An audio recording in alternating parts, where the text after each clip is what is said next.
Assalamualaikum warahmatullahi wabarakatuh. Yang kami hormati Pengasuh Ponpes Zainur Hasan Genggong, Kiai Haji Muhammad Hasan Mutawakil Allah SHMM.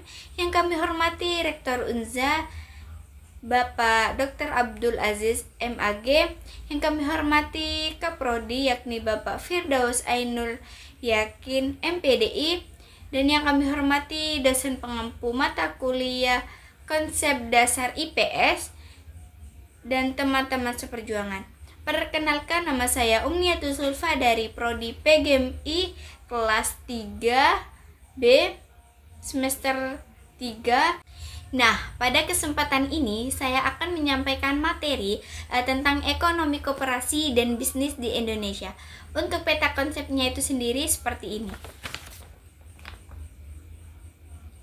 Nah, di sini saya ada 5 pembahasan. Yang pertama itu pengertian ekonomi, bisnis, dan koperasi. Yang kedua, perkembangan ekonomi di Indonesia. Yang ketiga, peran koperasi dalam perekonomian. Yang keempat, perkembangan bisnis di Indonesia. Dan yang terakhir, hubungan ekonomi, koperasi, dan bisnis. Nah, apa sih yang dinamakan ekonomi? Nah, ekonomi itu merupakan kegiatan manusia dalam mengelola sumber daya untuk memenuhi kebutuhan manusia atau hidup.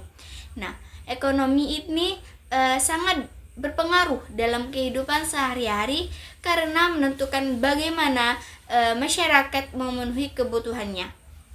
Nah, sedangkan bisnis itu sendiri adalah kegiatan menghasilkan dan menjual barang atau jasa dengan tujuan memperoleh keuntungan. Melalui bisnis, roda perekonomian itu dapat terus berjalan. Nah, sedangkan koperasi itu merupakan badan usaha yang bertujuan meningkatkan kesejahteraan anggotanya dengan berlandaskan asas kekeluargaan. Nah, ekonomi, bisnis, dan koperasi itu memiliki keterkaitan yang erat dalam kehidupan masyarakat. Selanjutnya, perkembangan ekonomi di Indonesia itu sempat mengalami penurunan akibat pandemi. Nah, namun pemerintah itu melakukan berbagai upaya pemulihan ekonomi melalui kebijakan dan investasi.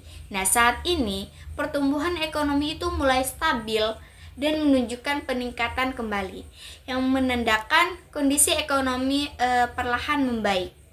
Koperasi memiliki peran penting dalam perekonomian, khususnya sebagai pilar ekonomi rakyat. Nah, koperasi itu memberikan akses modal kepada masyarakat, membantu menggerakkan ekonomi desa, serta mulai berkembang mengikuti perkembangan teknologi melalui koperasi digital. Nah, dengan adanya koperasi, masyarakat kecil itu dapat lebih terbantu dan sejahtera.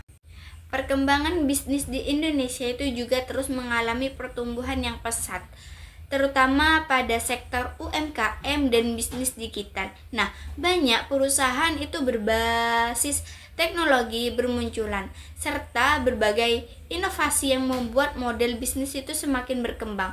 Oleh karena itu, pembisnis ini menjadi salah satu penggerak utama ekonomi nasional. Ekonomi, bisnis, dan koperasi itu memiliki hubungan yang saling berkaitan. Nah, ekonomi itu berperan dalam meningkatkan kesejahteraan masyarakat, sedangkan bisnis itu mendorong pertumbuhan ekonomi nasional, dan koperasi itu mendukung pemerataan ekonomi rakyat. Nah, ketiga ini tidak dapat dipisahkan dalam pembangunan Indonesia. Mungkin ini saja yang bisa saya sampaikan tentang ekonomi koperasi dan bisnis di Indonesia. Sekian dari saya. Wallahu muwaffiq ila aqwamit thoriq. Assalamualaikum.